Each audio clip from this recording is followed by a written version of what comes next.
Today, in our discussion of minority groups, we have with us two guests. One is Minister Malcolm X. Shabazz, one of the top leaders of the Nation of Islam, or the so-called black Muslims. And we also have Mr. Herman Blake, one of the teaching assistants in the course.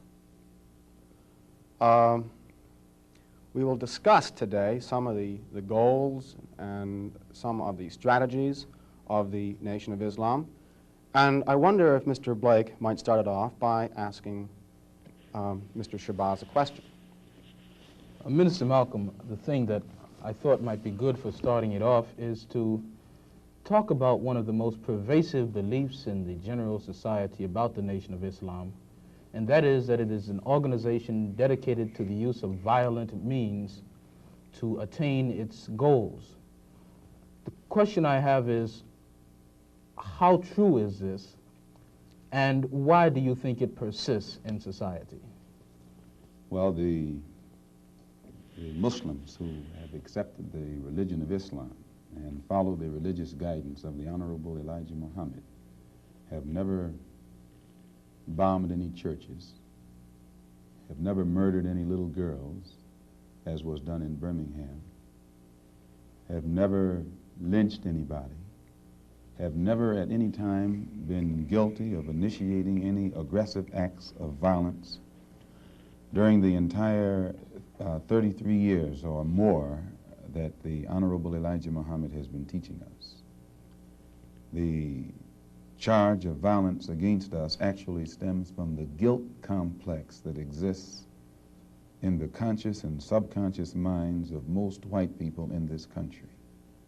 They know that they've been violent in their brutality against Negroes, and they feel that someday the Negro is going to wake up and try and do unto them as they have done do unto the whites as the whites have done unto us.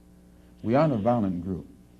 We are taught by the Honorable Elijah Muhammad to obey the law, to respect everyone who respects us. We're taught to display courtesy, to be polite. But we're also taught that at any time anyone in any way inflicts or seeks to inflict violence upon us, we are within our religious rights to retaliate in self-defense to the maximum degree of our ability. We never initiate any violence upon anyone, but if anyone attacks us, we reserve the right to defend ourselves.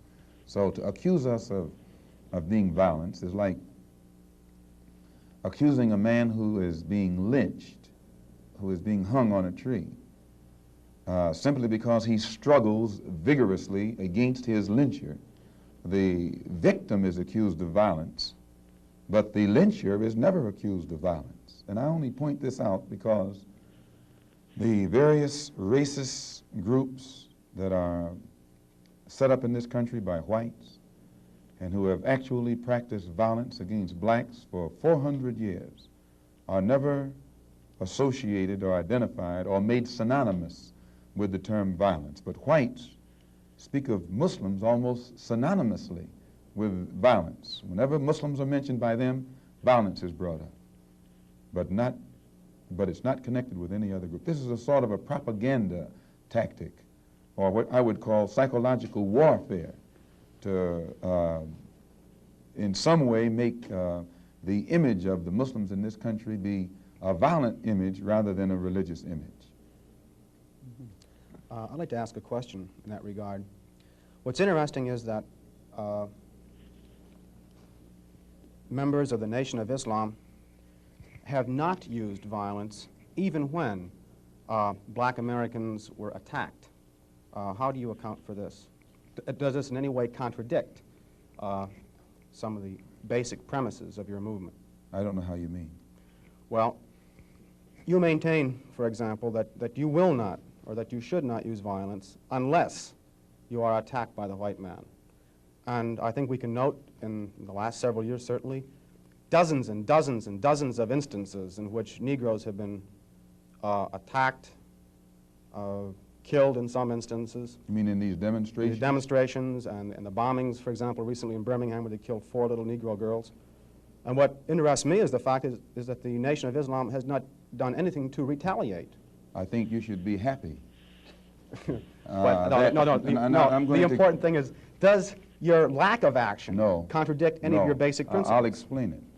You should be happy that Muslims who follow the Honorable Elijah Muhammad, number one, don't believe in any form of integration, and who believe that every mention of the word integration by whites, whether it be from the mouth of Kennedy on down to the mouth of the lowest, raggediest white liberal in the street who is beatnik-like involving himself in these integration efforts, if we believed in it, we would integrate, and we would fight anybody who got in our way or made any effort whatsoever to stop us from integrating.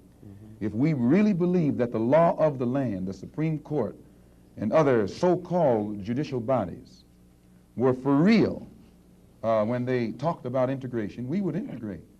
And knowing that the law was on our side, and any effort we made to demonstrate toward integration, why, we would know the law should be on our side, if it's the law of the land. If it is the law of the land, then the demonstrators are within the law, and the discriminators are against the law. But to show you the hypocrisy of the law, when Negroes demonstrate for integration, instead of arresting the discriminators, the law arrests the demonstrators. So this is a foolish move on the part of Negroes. And when you foolishly get yourself involved with an enemy, then whatever comes upon you, that's your business. As Muslims, we believe that separation is the best way and the only sensible way, not integration. And but on the other hand, when we see our people being brutalized by white bigots, white racists, we think that they are foolish to allow themselves to be beaten and brutalized and do nothing whatsoever to protect themselves. They are foolish. They should have the right to defend themselves against any attack made against them by anyone. If a dog is biting a black man, the black man should kill the dog. Whether the dog is a police dog, a hound dog, or any kind of dog. If a dog is sick on a black man, when that black man is doing nothing but trying to take advantage of what the government says is supposed to be his, then that black man should kill that dog or any two-legged dog who sicks the dog on it. Should other black men help that particular person who was attacked? I think you'll find, sir, that there will come a time when black people wake up and become intellectually independent enough to think for themselves, as other humans are intellectually independent enough to think for themselves. Then the black man will think like a black man, and he will feel for other black people. And this new thinking and feeling will cause black people to stick together. And then at that point, you'll have a situation where when you attack one black man, you are attacking all black men. And this type of black thinking will cause all black people to stick together. And this type of thinking also will bring an end to the brutality inflicted upon black people by white people. And it is the only thing that will bring an end to it. No federal court, state court, or city court will bring an end to it. It's something that the black man has to bring an end to himself. Minister Malcolm, let me, on the basis of your two remarks, ask a double-pronged question. One, is it then your assertion that the laws with respect to how Negroes are supposed to have equal opportunity and equal rights in this country are not meaningful or believed by whites? And secondly, what is your opinion and attitude toward the civil rights movement in general, and particularly the Reverend Martin Luther King and his philosophy of nonviolent direct action? If the white people really passed meaningful laws it would not be necessary to pass any more laws. There are already enough laws on the law books to protect an American citizen. You only need additional laws when you're dealing with someone who is not regarded as an American citizen. But whites are so hypocritical. They don't want to admit that this black man is not a citizen. So they classify him as a second-class citizen to get around making him a real citizen. If he was a real citizen, you'd need no more laws. You'd need no civil rights legislation. Civil rights, when you have civil rights, you have citizenship. It's automatic. White people don't need laws to protect their citizenship because they're citizens. But they don't want to tell us we're not citizens. And at the same time, they don't want to pass laws that are meaningful enough to protect us as if we were citizens. And the Supreme Court desegregation decision is the best example I know. That's a law from the Supreme Court. 10 years have gone by. No desegregated schools. It hasn't been implemented beyond, I think, 9% in 10 years. So this just shows you the hypocrisy of the American white man. They talk out of both sides of their mouth. And for this reason, we who are Muslims, that is, who believe in the religion of Islam, who believe in God, we don't believe that black people will ever get any problem with laws being passed or new persons being put in office, white liberals being put in office. There is nothing that the white man will ever do to bring about true, sincere citizenship or civil rights recognition for black people in this country. Nothing will they ever do. They will always talk it, but they won't practice it. And with the Supreme Court, if the NAACP can tell me that they want a desegregation decision for me 10 years ago, but yet the schools haven't been desegregated, as I say, this is a victory with no victory. It's a victory that you can talk about, but it's a victory you can't show me. So if you represent the NAACP and you are telling me about this great victory you won for me, when I look at you, I have to conclude that either you have been duped yourself or else you are trying to dupe me. And in most instances where the civil rights struggle is involved, there is no civil rights leader can point to me one concrete gain, practical gain, that black people have made in the civil rights field in this country, not only during the past 10 years, but during the past 100 years. Now, the other part was with respect to Mr. King and the nonviolent direct action. Well, I will let Jimmy Baldwin and John Killens and Lou Lomax, the writers, answer that. Speaking right after this church was bombed in Birmingham, Christian church was bombed in Birmingham by Christians too, mind you, and these 4 little girls were murdered. John Killens and James Baldwin and Lomax and the Negro writers and actors had a meeting at the town hall in New York. And Killen pointed out, concerning these murders of these little girls, said the killings had raised doubts about the intelligence of the nonviolence in the civil rights struggle. He went on to declare that he could no longer be asked to love those who persecuted and killed Negroes. He also, and the writer, Mr. Handler, who's describing this, said that Killens, it was not clear concerning Killens' remarks to his audience that he was breaking with it was clear rather to his audience that he was breaking with the doctrine of the Reverend Martin Luther King's philosophy that as Christians, Negroes should love their fellow man in a truly religious sense. Now, James Baldwin, speaking on that same platform, said, and I was present during this entire affair, asserted that the American people shared a collective guilt for the persecution of Negroes, much as Germans did because of their silence during the Nazi persecution. He denounced President Kennedy for what he termed Kennedy's lack of passion in the civil rights struggle. Mr. Baldwin said that there could no longer be a Republican Party for the Negro people as long as it listed a Barry Goldwater, nor a Democratic Party for the Negro people with a Senator Eastland on its roster. He asserted that the federal government acted swiftly and energetically, that unless the federal government acted swiftly and energetically, future slaughter would make Birmingham look like a dress rehearsal.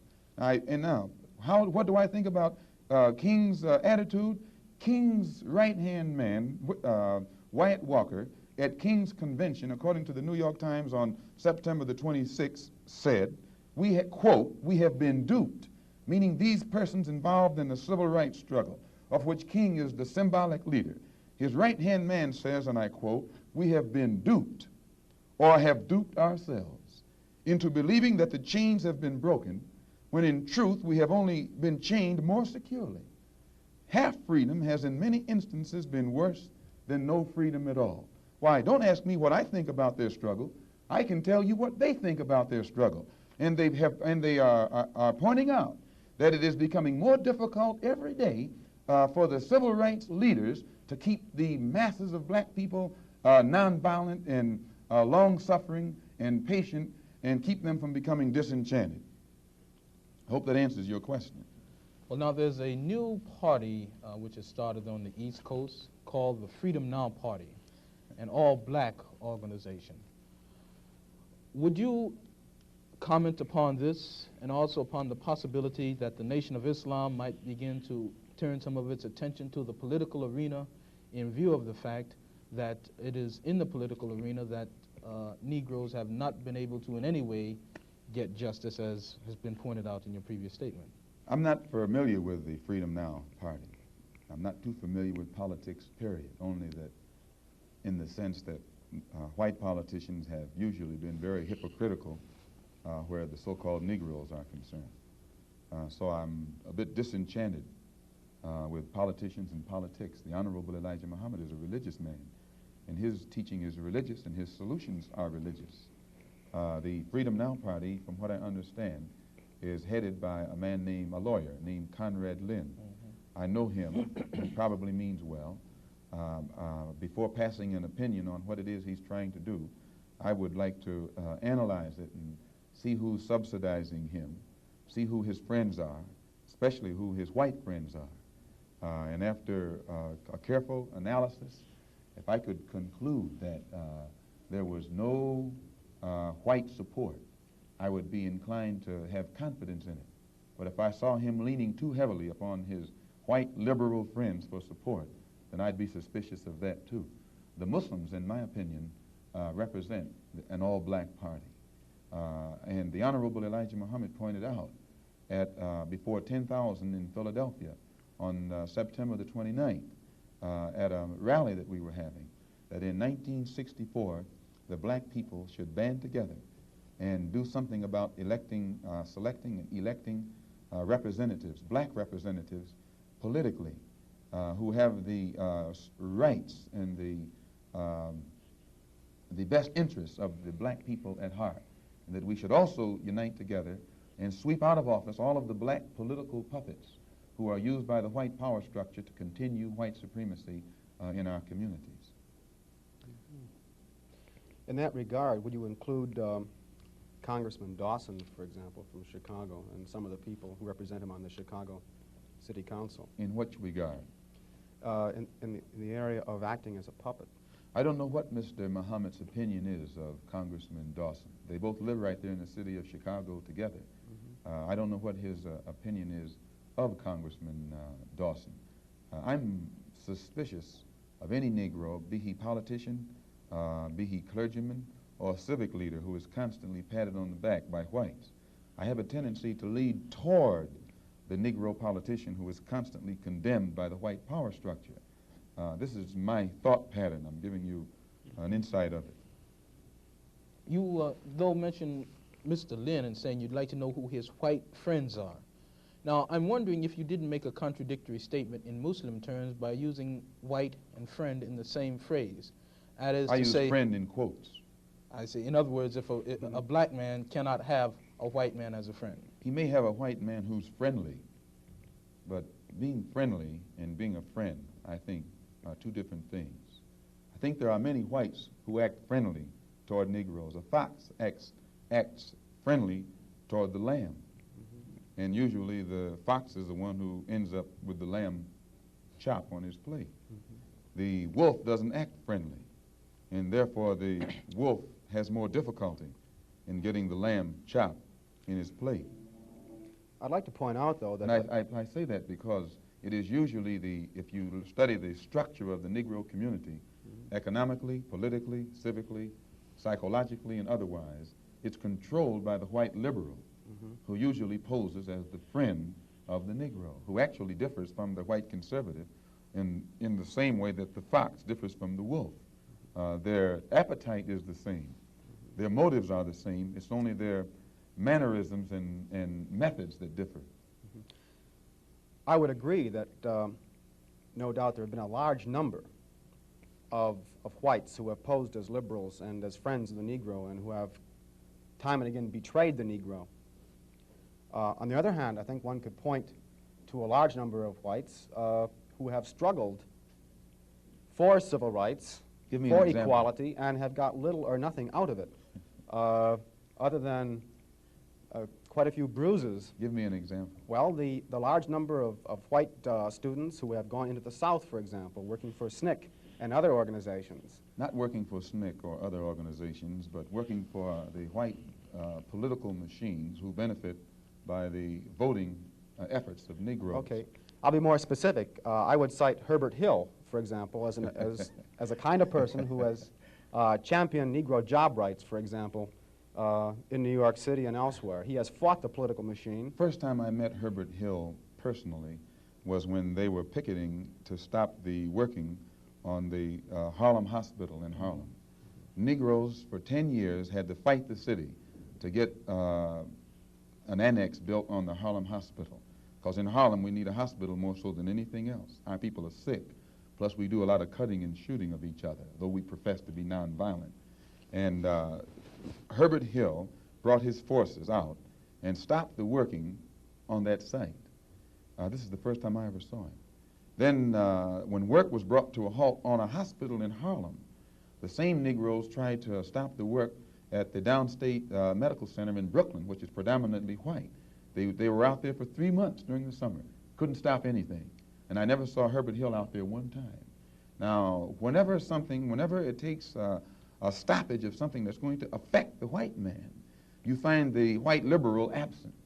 But when it involves something that primarily will affect the best interests of black people, and black people only, then that white liberal is present. Herbert Hill is the labor secretary for the NAACP. And if he was interested in black people, he would prepare a black man with the type of knowledge and understanding of the labor troubles involving black people that would enable a black man to sit in the same position as Secretary of Labor or Labor Secretary in the NAACP. I'm suspicious of whites who join Negroes and always have to be in the lead, who always have to be the head, who always have to be at the top in Negro organizations. Those whites who really have the interest of blacks at heart, let them give some advice to some Negroes and stand on the sideline. But don't join the organization and then get at the head of it and pose as a friend of Negroes. Well, I would defend his sincerity and his commitment. And more than that, I would say that just because a person is a Negro or a black American does not mean that he's going to struggle for Negro rights or for jobs for Negroes or anything else. I think that today you could point to a large number of Negro leaders who have consistently betrayed Negroes in a whole host of areas. They aren't really Negro leaders. These are puppets that have been put in front of the Negro community by white liberals. These are parrots that have been put in front of the Negro community by white liberals. You can't name me a Negro leader who has been betrayed Negroes, who has not been endorsed, sanctioned, subsidized, and supported by the white liberals. Minister Malcolm, I'd like to... Well, I could cite one example would be Congressman Dawson, for example, in Chicago. In Chicago, a large number of liberals located in the Hyde Park district have consistently fought Dawson and his betrayals of the Negro, and they've also fought some of the people who represent Dawson on the Chicago City Council. The only Negro I know who is constantly fought, only Negro politician that I know who is constantly fought by white liberals is Adam Clayton Powell. And they call him a racist because he speaks so bluntly on the race issue. But I'm not, as I said, not too familiar with Dawson and his work. Let me return to the Nation of Islam per se, Minister, by raising a question which struck me as a result of reading some of Baldwin's work, namely The Fire Next Time. Baldwin pointed out that in Harlem for many years he had passed the street corners and the soapboxes and heard people speaking from these platforms who were known as black nationalists, and nobody was listening. And he said all of a sudden he realized that people were beginning to listen to the Muslim speakers on the street corners in Harlem. The message essentially was the same, but it was that now many people were listening to what this message was. And you pointed out that the Nation of Islam has been in the picture for about 33 years. What is it, in your judgment, that has caused this tremendous amount of support that the Nation of Islam has garnered in the Negro community in, say, the last 10 years? When you put a seed in the soil, it remains beneath the soil until the season changes. And when the season changes, that the seasonal change automatically brings about rather atmospheric conditions, bring about a seasonal change that makes that seed come up or crop grow in its appointed time. And all over this world today, God himself has brought about political changes, a political atmosphere, sociological, social atmosphere, economic atmosphere. These economic conditions, these political conditions and social conditions combine to bring about a situation that is making black people in America more receptive, their mind more fertile to the seed of truth that the Honorable Elijah Muhammad has been planting for 30-some years. And this is springing up today and causing our people to see and understand now what they couldn't see and understand before. What is the nature of this situation which is making black people more receptive? Well, you take in the past, say, 15 years, how the nations have emerged, dark nations have emerged in Africa. Prior to 10 years ago, most Negroes associated or identified Africa with a savage, jungle-like place. And whenever you mentioned the word African, in their mind's eye, they could see the image of someone running around with a spear, with no language, who'd say Ugga Bugga Boo or Bwana or something, and who'd be in a jungle running from lions or chasing lions. But then when, after the war, when the United Nations was set up in New York City, black people began to look at men like Tom Mboya. They began to look at men like Nkrumah. They began to see men like Lumumba. They began to see men like Nasser. They began to see these Belawa and Azikwe who could exchange intellectually with whites on an international level in a political form and hold their own. This made the black people in this country realize that what the Honorable Elijah Muhammad had been teaching all the time actually had substance. And they began to turn it over in their mind and see that what he was saying had more weight to it than what these other Negroes were saying. And they began to identify themselves with the black world and the black struggle more closely than they identified themselves with this so-called white world. Let me ask you a question with respect to a statement which Essien Udom quotes as being on a bulletin board in the University of Islam in Chicago by the Honorable Elijah Muhammad. According to Essien, Mr. Muhammad states, "Up, you mighty race. You can accomplish what you willed. Build your future on these foundations: freedom, justice, and equality."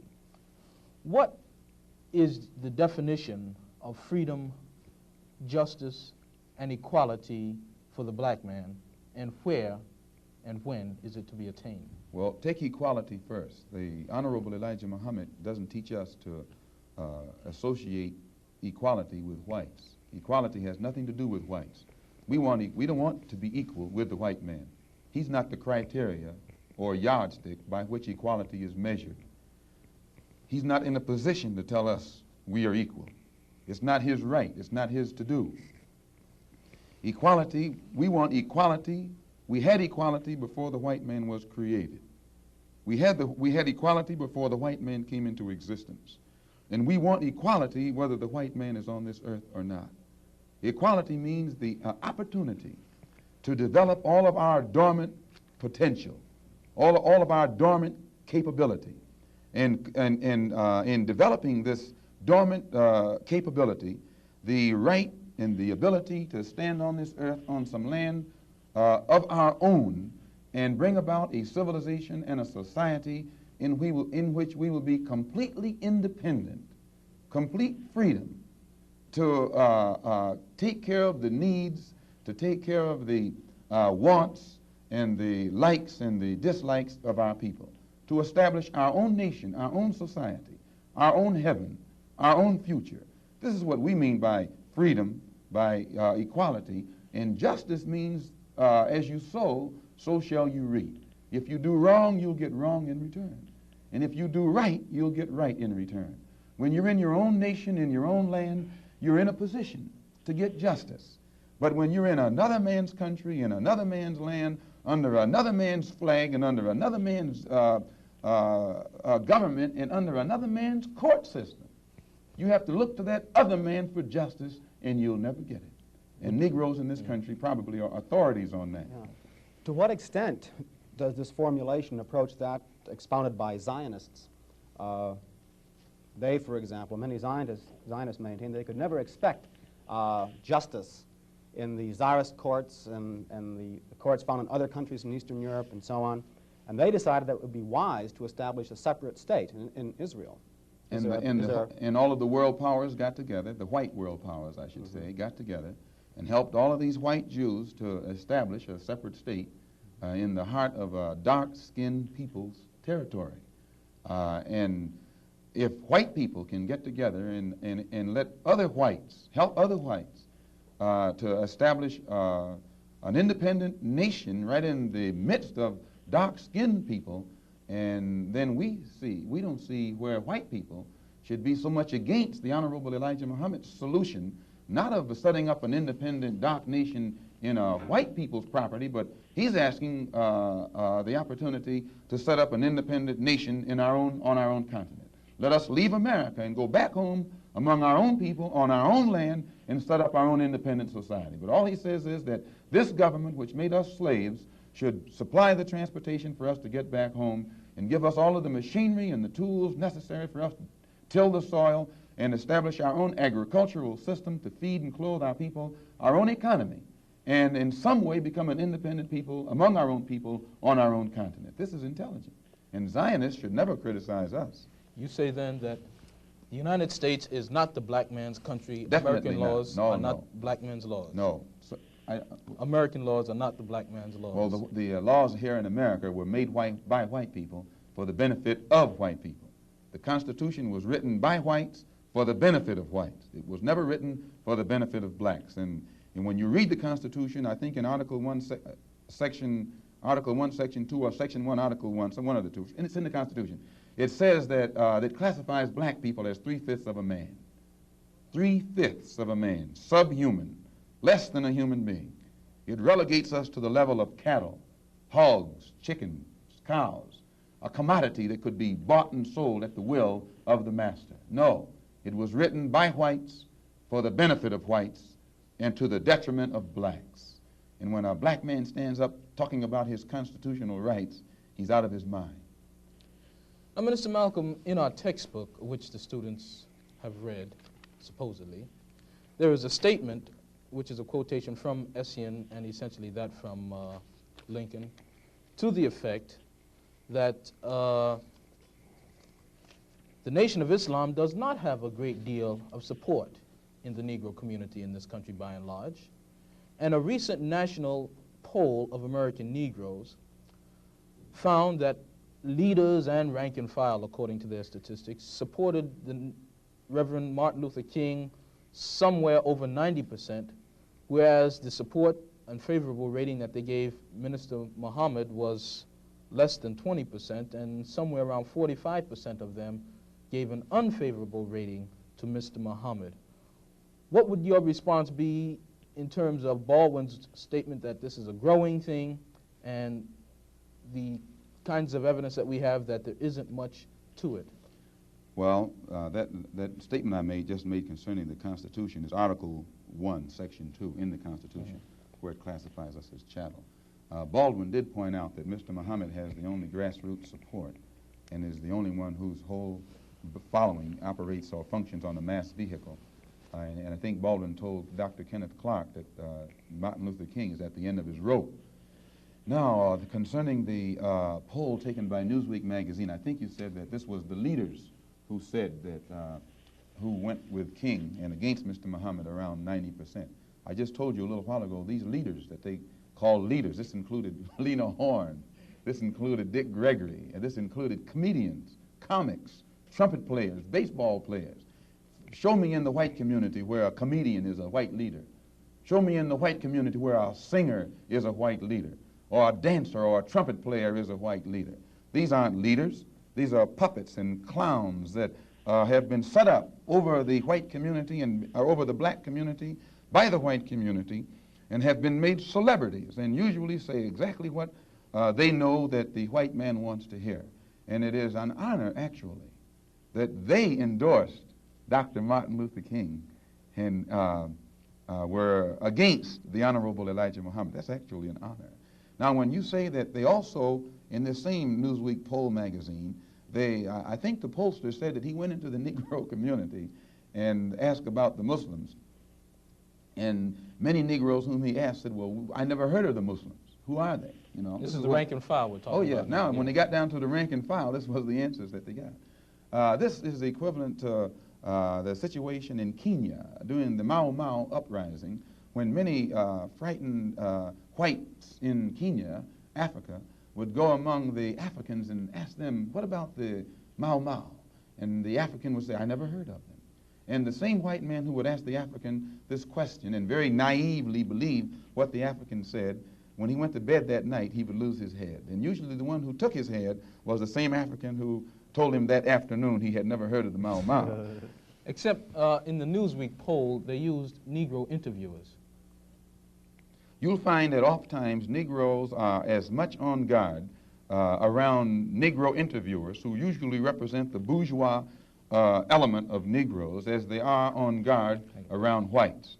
Usually Negroes know that when this bourgeois Negro walks through the door, he is not doing something that he's initiated himself, but he's involved in something in which the white man is the absolute author of and has sent him to the Negro community for some information. And when they give that Negro some information, usually they give him the information that they want him to take back to the white man, because that's who he's going to take it back to. 4 more minutes. Our time is just about up, Minister Malcolm, and perhaps you could summarize and conclude by giving us, in your opinion or in the opinion of Mr. Elijah Muhammad, what would be the ideal solution to the racial problem in the United States today? Well, on Thursday, October the 3rd, the New York Tribune, in an editorial, pointed out in Boston, in an article called The Civil Rights Iceberg, they pointed out how Kennedy had realized that beneath the water, the civil rights whole problem was political suicide. Because in his own hometown, the head of the Board of Education, a woman named Mrs. Hicks, was running against the NAACP philosophy, and she swept aside all other opposition. The whole white community supported her in opposition to the NAACP's desire for integrated schools, integrated housing, and otherwise. So I say that to say this, that even the Jewish community, which is supposed to be pro-liberal, went against the NAACP. Whites are against integration in practice, but they're for it in principle. So the only solution is separation. And the Honorable Elijah Muhammad says that this can be brought about simply by letting our people be exposed to the truth about ourselves, about the white man, about our history and our condition in this country. And once we are exposed to the complete truth about things as they actually exist in this country, the masses of black people will choose complete separation from this entire system, political system, economic system, social system, and whatever other aspect or description or adjective you want to attach to it.